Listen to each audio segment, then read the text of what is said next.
इस स्लीपी मौसम में आपने इतना मिस्ट्री, ड्रामा, थ्रिलर सब कुछ दे दिया विद निकिता रॉय।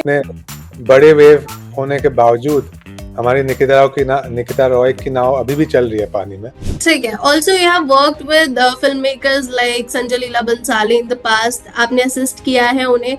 उनकी डिटेलिंग उनकी लग्जरी है। तो अगर आप देखते हैं सोनाक्षी ज्यादातर फिल्म में डार्क कपड़े पहनी है बिकॉज वो एक ट्रैजिक इमोशन को महसूस कर रही है। परेश जी तो लेजेंड ही है, मैं कुछ भी कह दूं उनको, वो सर इतना अच्छा करते हैं कि हमें लगता है कि हम रीटेक मांगे भी क्यों, because film without emotions is nothing. कितना भी ग्लॉसी बना दो, कितना भी ब्यूटीफुल बना दो, कितना भी हीरो के बाल जेल करके उसको खड़े कर दो बर्फ में और हीरोइन को साड़ी में खड़े कर दो बर्फ में, लेकिन जब तक उनके इमोशंस महसूस नहीं हो गए कुछ फर्क नहीं पड़ेगा। और स्लो बर्न थ्रिलर्स के साथ सबसे बड़ा चैलेंज ये होता है कि ऑडियंस को एंगेज करके रखना है। तो मैंने देखा कि ऑडियंस फुल्ली इन्वॉल्व थी। ऐसे कोई फोन भी ज्यादा चेक नहीं कर रहा था, जो अक्सर आजकल होता है कि लोग सडनली बोर हो जाते हैं तो फोन आ जाता है, फिर उनका आधा घंटा फोन में ही चला गया सिनेमा हॉल में। अगर निकिता रॉय 10 साल पहले बनी होती तो सोनाक्षी का जो किरदार है कौन निभाता? It is sort of something fantasy casting time. I can't see anyone else besides Sonakshi genuinely. I think सबसे ह्यूमरस तो पापा है जी। आई थिंक उनका सेंस ऑफ ह्यूमर तो लाजवाब है, पूरी दुनिया जानती है। जो लोग डरते हैं कभी कभी, मैंने बहुत बार सुना कि यार आपके पापा तो बहुत सीरियस लगते। शैतान तो ऐसे नहीं कह सकता हूँ, बट नगेट सॉक्स हमारे छीन लेते थे और हम उनको फिर सॉक्स ले नहीं पाते वापस जब तक सोनाक्षी नगेट को नहीं बोलती छोड़ने के लिए। My father loves the godfather. Sonakshi तो लाडली थी, और वैसे भी आई डोंट थिंक लोग बेटियों को मारते हैं अनलेस कुछ घर में गलत है। वो डांट पड़वाते हैं।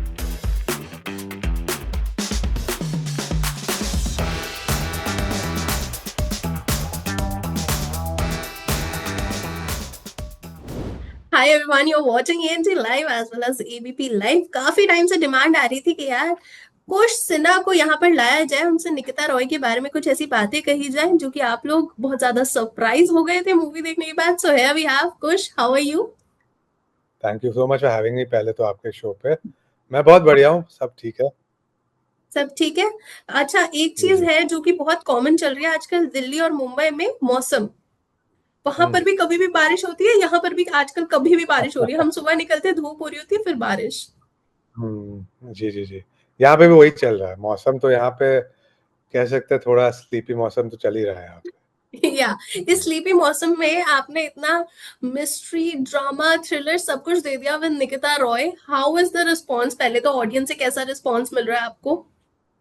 जी मैं खुश हूँ बिकॉज देखिए चैलेंजेस जो थे आपको भी पता, मुझे भी पता है कि शायद कहीं लोगों ने इतना एंटिसिपेट नहीं किया था इतना बड़ा वेव बन जाएगा, जी। बट तो लोगों को बहुत अच्छी लगी, इसके लिए मैं बहुत खुश हूँ। जहाँ तक हमने रिव्यूज भी देखे तो हमारे रिव्यूज एवरेज मतलब 3.5 to 3 में आ रहे थे। आपके भी चैनल है हमारे, अमित भाटिया जी ने हमें करीबन आई थिंक 3 स्टार्स दिए। या उन्होंने तो बहुत अच्छे उनका आई थिंक मैं थैंक यू भी कहना चाहूंगा। उन्होंने इतने अच्छे तरीके से अपना रिव्यू पेश आया कि उन्होंने कहा भी कि मुझे कोई उम्मीद थी नहीं इससे, लेकिन सच में बहुत अच्छी फिल्म है। तो आई थिंक मैं खुश हूँ कि जिन लोगों ने देखी है फिल्म उनको अच्छी लगी है। और एक और बात है कि मेरी कोशिश हमेशा थी कि मैं कुछ नया, कुछ ओरिजिनल, कोई एक कहानी देना चाहता हूँ लोगों को, एक नई दुनिया पेश करना चाहता हूँ लोगों को। तो उस हिसाब से लोगों ने वो अप्रिशिएट किया है। जी, तो मैं खुश हूँ जैसे जो हुआ है। जी, मानता हूँ कि लोगों ने बताया भी है कि हाँ, थोड़ा हमारे नंबर्स बेटर हो सकते थे, स्क्रीन्स अगर और मिल भी जाते तो हमारे लिए ही जी। अच्छा होता, बट वो मेरे हाथ में तो था नहीं एज़ अ डायरेक्टर। या जी, बट एज अ लोगों को director film definitely it was not in your hands. But एक चीज थी कि मूवी की रिलीज में काफी बार डिलेज हुए थे।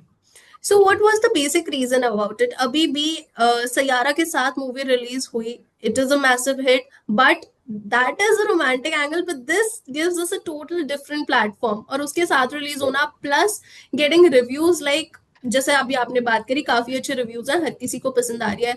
What was it? एक चैलेंज था क्योंकि बार बार डेट्स भी चेंज हुई।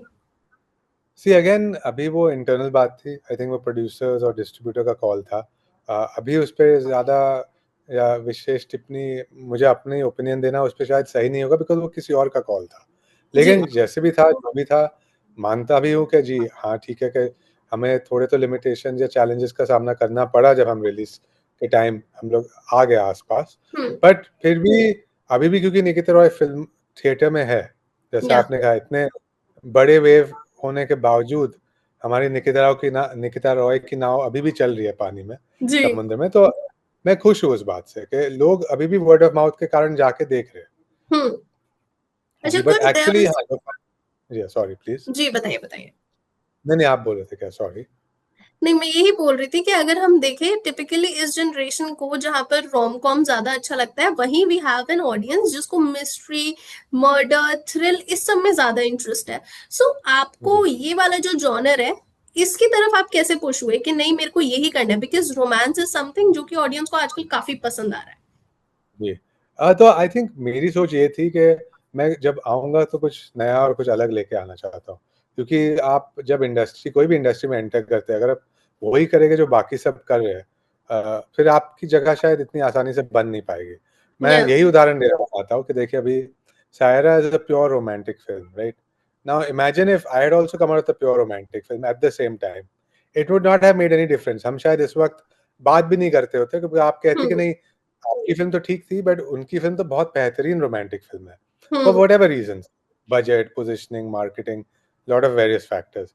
लेकिन क्योंकि मैंने कुछ अलग बना के मैंने मार्केट को पेश किया है, या सिनेमा व्यूअर्स या सिनेमा गोअर्स के लिए कुछ अलग बना के पेश किया है, जो उनको अच्छी भी लग रही है, क्योंकि अलग जॉनर है, या। मिस्ट्री है, सुपरनैचुरल है, तो आई गेस उसका भी एक फ़ायदा होता है कभी-कभी। Also if we talk about the characters, they are very emotionally layered, काफी सारे डिफरेंट डिफरेंट इमोशंस हमें देखने को मिल रहे हैं। So what was your approach to just make it more real, more authentic, और बहुत ही रूटेड स्टोरी है। जी, ज़रूरत पड़ती है ऐसे कहानी में, जो भी सुपरनैचुरल या जैसे भी आपके फ़िल्म की कहानी हो, लेकिन ज़रूरत तो है कि आपके कैरेक्टर्स से लोग जुड़ जाएँ। हम्म। जैसे सोनाक्षी का दर्द, जो भी हादसा होता है उनके साथ फ़िल्म में निकिता रॉय के साथ, सोनाक्षी ने जैसे उस अपने कला के द्वारा वो दर्द महसूस करवाया, मुझे लगता है लोग जुड़ गए वो कैरेक्टर से। या फिर या। परेश जी भी, जो अमरदेव का कैरेक्टर प्ले किए है फ़िल्म में, हम्म। उन्होंने इतने अच्छे तरीके से किया है कि लोग उनसे डरते भी हैं उनको देख के, और फिर भी जानना भी चाहते हैं कि अच्छा ये कैरेक्टर अब क्या करेगा। तो वो मुझे पता था पहले ही कि अगर हम इमोशनल ग्राउंडिंग नहीं रखेंगे फ़िल्म में, या एक इमोशनल फाउंडेशन अच्छे से नहीं बनाएँगे हम्म। कैरेक्टर्स के लिए, लोग फ़िल्म से शायद जुड़ ना पाएँगे। और मैं मानता हूँ ये हर फ़िल्म में, आप जब तक अपने कैरेक्टर्स से जुड़ते नहीं हैं देखने के हम्म। टाइम, तो वो फ़िल्म आपको फिर छू नहीं पाएगी। तो इसलिए। ठीक है। Also you have worked with film makers like Sanjay Leela Bhansali in the past, आपने असिस्ट किया है उन्हें। So what were the takeaways जो कि आपने निकिता रॉय के लिए यूज किए। आई थिंक भंसाली से तो वो है कि वो बहुत डिटेलिंग में जाते हैं, बहुत फाइन डिटेलिंग में। जी। पर देखिए ये भी मानना होगा और कहना पड़ेगा कि उनकी डिटेलिंग उनकी लग्ज़री है। वो जिस लेवल पे पहुँच चुके हैं संजय भंसाली सर, उनको सब वक़्त मिलता है ये सब चीज़ें करने के लिए। शायद मैं नया डायरेक्टर हूँ, पहली फ़िल्म कर रहा हूँ, इतना वक़्त तो मुझे कोई ना दे कि आप इतना टाइम ले लीजिए एक शॉट के लिए, जी। राइट? बट वो डिटेलिंग मैंने एक अलग तरीके से की, जैसे आपने बोला कि इमोशनल डिटेलिंग। मैं जानता था कि मैं कैरेक्टर्स पे अगर ध्यान दूँगा, उन पे अगर डिटेलिंग पे ध्यान दूँगा कि वो किस तरीके से पेश आ रहे हैं, किस टाइप के कपड़े भी पहन रहे हैं, और उनका इमोशन भी कैसा है। जैसे अगर आप देखते हैं सोनाक्षी ज़्यादातर फ़िल्म में डार्क कपड़े पहनी है, बिकॉज़ वो जी। एक ट्रेजिक इमोशन को महसूस कर रही है थ्रू आउट द फ़िल्म। सिर्फ़ हम्म। अंत में जब चीज़ें बदल जाती है, माहौल थोड़ा बदल जाता है, तो उनके कलर्स थोड़े ब्राइट हो जाते हैं। तो ये सब चीज़ों को ध्यान में रख के मैं हमेशा उनकी ये फ़िलॉसफ़ी फ़ॉलो करता था कि डिटेल्स पे ध्यान दो, अपने हम्म। तरीके से, उनके तरीके से नहीं उतनी, बट हाँ, डिटेल्स पे। और दूसरे जो मेरे टीचर थे अभिनव कश्यप सर, वो उन्होंने मुझे ये सिखाया था कि फ़िल्म देखो, फ़िल्म फ़िल्म होती है, बट तुम्हें इमोशंस पे ध्यान देना होगा, because hmm. Film without emotions is nothing. कितना भी ग्लॉसी बना दो, कितना भी ब्यूटीफुल बना दो, कितना भी हीरो के बाल जेल करके उसको खड़े कर दो बर्फ में और हीरोइन को साड़ी में खड़े कर दो बर्फ में, लेकिन जब तक उनके इमोशंस महसूस नहीं होंगे, कुछ फ़र्क नहीं पड़ेगा। तो ये 2 लेसन्स मैं हमेशा मतलब प्रैक्टिस करता हूँ अभी भी। ठीक है, आपने इमोशंस की बात करी, डिटेलिंग की बात करी। If we talk about Nikita Roy, this is a slow burn thriller. और स्लो बर्न राइट, थ्रिलर्स के साथ सबसे बड़ा चैलेंज ये होता है कि ऑडियंस को एंगेज करके रखना है, क्योंकि हम धीरे धीरे धीरे धीरे उनके दिमाग में वो जो एक स्लो जी, पॉइजन है वो हम फिट कर रहे हैं, ताकि वो स्टोरी में एकदम ग्रिप्ड रहे। So is that a right. Challenge की स्टोरी को इस तरह बनाना कि हाँ वो थ्रिलर जो है वो स्लो पॉइजन भी रहे, बट ऑडियंस उस टाइम पर ऐसा भी ना हो 2 सेकंड के लिए भी पलके ना झपकाए, इधर उधर ना देखे। तो ये बहुत मतलब एक अच्छी बात थी कि जब भी मैं सिनेमा में गया देखने के लिए, कभी-कभी दोस्तों के साथ, कभी-कभी रिश्तेदारों के साथ। तो मैंने देखा कि ऑडियंस फुल्ली इन्वॉल्व्ड थी। ऐसे कोई फ़ोन भी ज़्यादा चेक नहीं कर रहा था, जो अक्सर आजकल होता है कि लोग सडनली बोर हो जाते हैं तो फ़ोन आ जाता है, फिर उनका आधा घंटा फ़ोन में ही चला गया सिनेमा हॉल में। बट लोग बहुत ध्यान से फ़िल्म को देख रहे हैं, तो आई थिंक हमने काम तो किया है कि एटलीस्ट इतनी मिस्ट्री छोड़ दी है फर्स्ट हाफ में भी कि लोग वो जैसे आपने बोला स्लो बर्न जो फ़ील आ रही है, लोग उसमें इन्वॉल्व्ड है। तो हाँ, चैलेंजिंग हो सकता है बट आई थिंक थैंकफुली क्योंकि हमारे एक्टर्स भी इतने अच्छे हैं, उन्होंने लोगों को पकड़ के रखा है स्टोरी से जी या बिल्कुल। जोड़ के रखा है।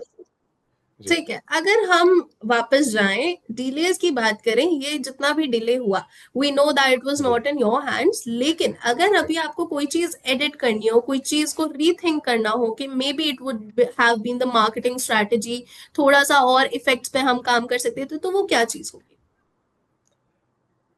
आई थिंक मैंने कहा भी है कि और मैं ये पब्लिक नॉलेज है कि मैंने कहा भी था कि आई थिंक वीएफएक्स पे हमारा थोड़ा काम डिले एक्चुअली जो फाइनल फिल्म जो बनने आई थी उसमें भी एक डिले आ गया था वीएफएक्स के कारण कि एक कंपनी का जो हम किसी ने सजेस्ट किया था वो कंपनी को, लेकिन मेरे हिसाब से वो कंपनी डिलीवर नहीं कर पाई जो हमें चाहिए था, फिर हमें हम्म। दूसरे कंपनी के पास जाना पड़ा वापस टू रीवर्क द वीएफएक्स। तो ये मैं कह दूंगा कि हाँ, अगर हम लोग शायद वो टाइम उस पे नहीं जाता तो वो अच्छा होता। पर ठीक है, जो भी हुआ सो हुआ। अब it's going to be like I can't change the past. जी। ठीक है। बट बाकी अगेन लाइक आई सेड मेरे हाथ में नहीं है, तो जिन्होंने भी कॉल लिया उन्होंने भी सोच समझ के कॉल लिया होगा। अब हम्म। जो भी आउटकम था कॉल का उसके बारे में भी उनको सोचना पड़ेगा कि लर्निंग होगी सबके लिए बेसिकली। जी बिल्कुल, लर्निंग तो रही, but being a debutante director, having such a wide cast और इतने सारे दिग्गज एक्टर्स हैं, be it Sonakshi your sister, we all love her so much, Paresh ji हो गए, अर्जुन रामपाल हो गए, इतना वाइडर कास्ट, इतने ज्यादा पॉपुलर एक्टर्स, तो आपकी अप्रोच डायरेक्टिंग में थोड़ी सी चेंज हुई कि यार ये लोग बड़े एक्टर्स हैं, they are the stars of the cinema, तो उन लोगों के लिए थोड़ा सा मेरा डायरेक्टरल अप्रोच थोड़ा चेंज हुआ हो या ऐसा कुछ? नहीं, मैं बस मेरे माइंड में क्लियर थी एक बात कि सब मतलब एक तरीके से सीनियर्स है। इन्होंने मुझसे बहुत ज़्यादा काम किया है। तो हम डायरेक्शन तो कर रहे थे सेट पे, लेकिन मुझे मेरे माइंड में हमेशा था कि मैं इनके साथ कोलैबोरेट कर रहा हूँ। मेरी खुशनसीबी है कि इतने दिग्गज और काबिल एक्टर्स मेरे फ़िल्म से जुड़ चुके हैं और मेरी खुशनसीबी है कि ये सब कैरेक्टर्स ये लोग प्ले कर रहे हैं।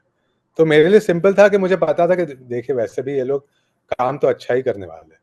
बिकॉज़ ये सब जो जिनके भी नाम आपने लिए और मैं उसमें सुहेल नैयर का भी नाम रखना चाहता हूँ या कल्ली रॉय का भी या प्रखर सक्सेना या सुप्रीत बेदी या आदित्य, जो भी एक्टर्स थे, उन्होंने सब ने बहुत अच्छा काम किया। लेकिन मैं एक कहानी आपको बताना चाहता हूँ, एक नए एक्टर है आदित्य जिनकी मैंने अभी नाम जी। लिया उनका।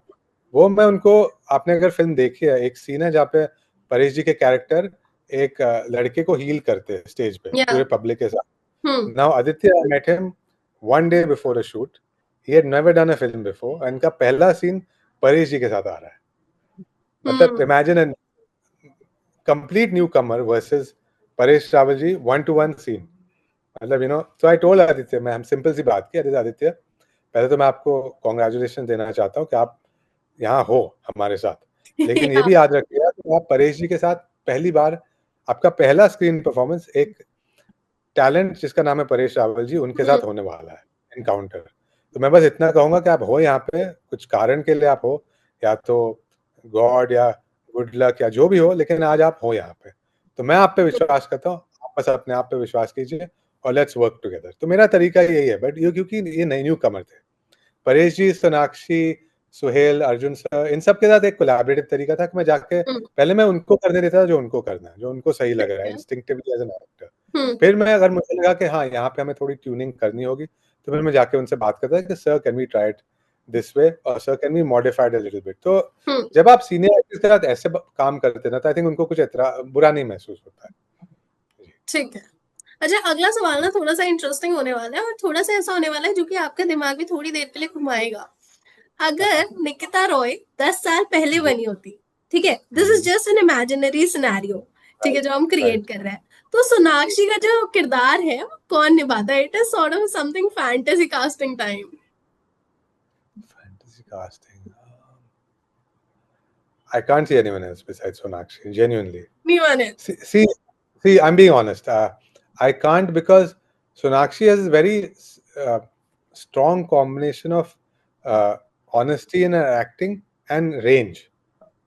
जब वो रोती है तो आप उनके साथ रोते हैं, जब वो एक्शन करती है तो आपको वो महसूस होता है देख के। तो हम्म। Sonakshi is very strong combination these two sort of,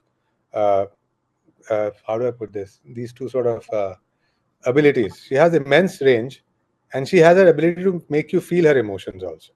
तो मेरे माइंड में हमेशा सोनाक्षी ही थी, निकिता रॉय। मुझे पता है कि एक टाइम पे जब इसके मेरे पास नहीं थी, इसके बारे में चर्चा हो रही थी इंडस्ट्री में, तो बाकी कोई लोगों ने कोई और एक्टर्स का नाम लिया था, बट मेरे माइंड में हमेशा सोनाक्षी ही थी। ठीक है, जी। चलिए कुछ ये तो हो गई सारी की सारी बातें हमारी फिल्म रिलेटेड, लेकिन अगर मैं आपसे कुछ इनसाइड टॉक्स जानना चाहूँ सिन्हा फैमिली की, तो क्या आप हमें बताने में इंटरेस्टेड है कौन सबसे ज्यादा मस्ती करता है घर में?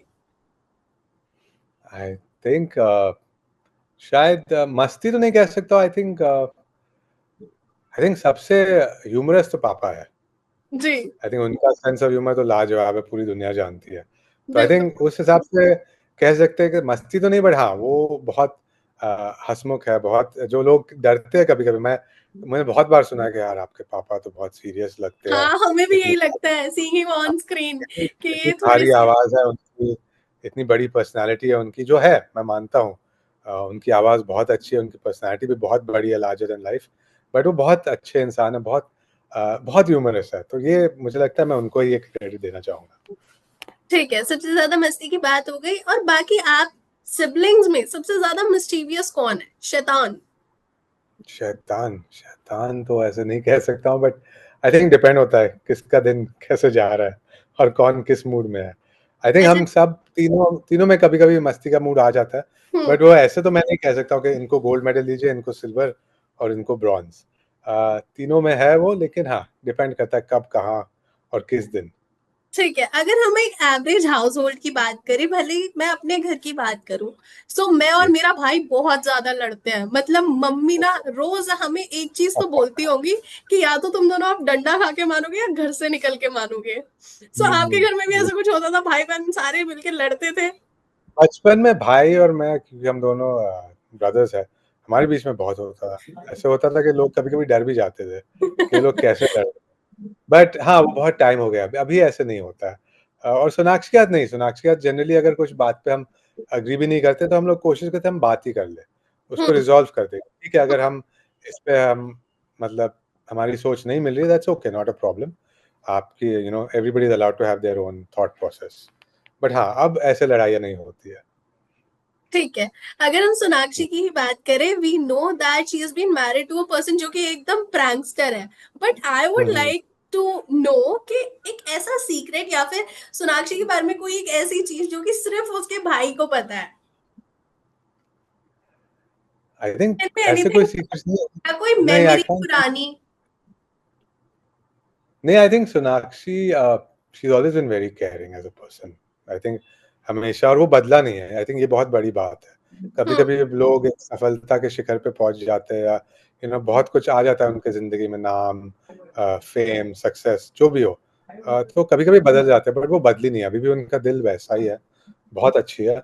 बट ऐसे अगर कहानी मुझे सोचना पड़ेगा तो मुझे याद है हमारे पास एक पपी होता था घर में, नगेट। ओके। और नगेट मतलब बहुत लॉयल थे नगेट। हमारे जो, अगर जैसे मान लीजिए कि नगेट सॉक्स हमारे छीन लेते थे, और हम उनको फिर सॉक्स ले नहीं पाते वापस जब तक सोनाक्षी नगेट को नहीं बोलती छोड़ने के लिए। हम्म। तो ऐसी एक, वो बहुत इंटरेस्टिंग टाइम था, हम सब छोटे थे, बच्चे थे। बट ऐसे मेरे पास कोई सीक्रेट नहीं है। आई थिंक सोनाक्षी बहुत ओपन है, बहुत फ्रैंक है, और आई थिंक लोग उनको पहचान देते कि वो एक अच्छी इंसान भी है। तो I think that's good. Definitely. ठीक है, अब एक छोटा सा, बहुत ही छोटा सा क्विक सा रैपिड फायर कर रहे हैं, जो भी चीज आपके दिमाग में सबसे पहले आएगी आपको वो बोलनी है। ठीक है? Okay. who was who is still a very strict parent, Shatrughan ji या फिर Poonam ji? I think mom. Wow, okay. One movie that you still enjoy as a family? My father loves the godfather, so I've ठीक है, seen it with him multiple times. अगर कोई WhatsApp पे family group है या होता तो उसका क्या नाम होता? हम्म, शॉटगन के साथ ही कुछ नाम जुड़ा होता। आई थिंक सब तो फैमिली में शॉटगन्स ही है, तो ऐसे ही जी। कुछ नाम होता। जी। परेश जी, अर्जुन रामपाल या फिर Sonakshi, I am talking about the 3 lead characters, किसने सबसे ज्यादा रीटेक्स लिए? And you have to be very true No, about. I'll be honest. I'll be honest. Nobody. I'm being honest. I'm telling you, it sounds very unbelievable, but I got very lucky that they are all such good actors कि retakes की ऐसे जरूरत पड़ी नहीं. हमने retakes तभी लिए थे जब कभी-कभी मुझे लगा कि शायद हम थोड़ा इसको अलग कर सकते हैं.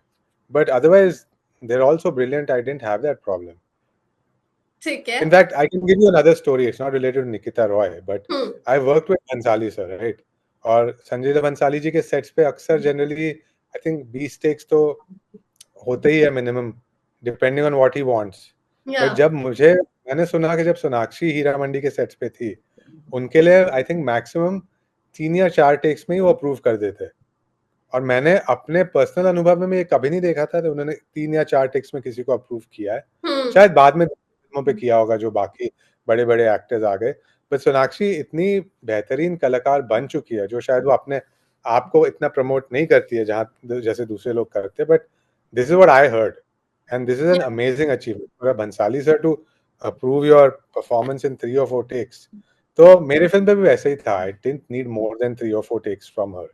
अगर कुछ टेक्निकल एरर हो गया कि कैमरा हिल गया या कहीं से कुछ सीन में अलग आ गया, किसी ने क्रॉसिंग गलत दे दी, वो अलग बात थी. But otherwise I didn't really need. And Paresh ji तो लेजेंड ही है. मैं कुछ भी कह दूं उनको, वो सर इतना अच्छा करते हैं कि हमें लगता है कि हम रीटेक मांगे भी क्यों. हाँ। you know and even Suhail also is a FTI trained actor. या। Kalli Roy also is a trained actor. So again, very lucky, which is probably why he finished the film on time also. या, very surprising. So last question वही होने वाला है, जैसे हमने house hold लड़ाई की बात करी थी, बचपन में तीनों भाई बहन में से किसको सबसे ज्यादा मार पड़ी है? आई थिंक हम दोनों को पड़ी होगी, लव और मिट. ठीक है। सोनाक्षी तो लाडली थी. और वैसे भी आई डोंट थिंक लोग बेटियों को मारते हैं अनलेस कुछ हम्म। घर में गलत है. वो बट डांट आई थिंक हमें पड़वाते पड़ी हैं। थी. हाँ, डांट डांट मिल सकती है, बट ऐसे किसी ने उनको मारा नहीं हम्म। था. बट हाँ, क्योंकि हम लोग थोड़ा ज्यादा मस्ती करते थे. We were 2 boys also. तो हाँ, मिली तो थी मतलब उस टाइम पे. जी. अच्छा, इंटरव्यू के क्वेश्चंस तो मेरे खत्म हो गए, बट इसी से जुड़ा एक और किस्सा मैं आपसे जानना चाहूंगी. यूजुअली क्या होता है, जब दो भाई होते हैं, एक बहन होती है, तो बहन थोड़ा सा ना फायदा उठाती है कि हाँ ये दोनों है.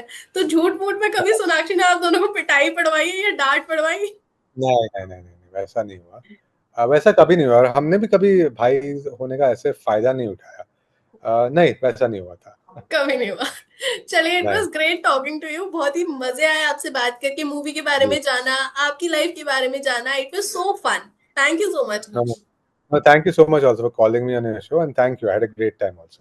जी. Thank you. Thank you. Thank you. Bye-bye.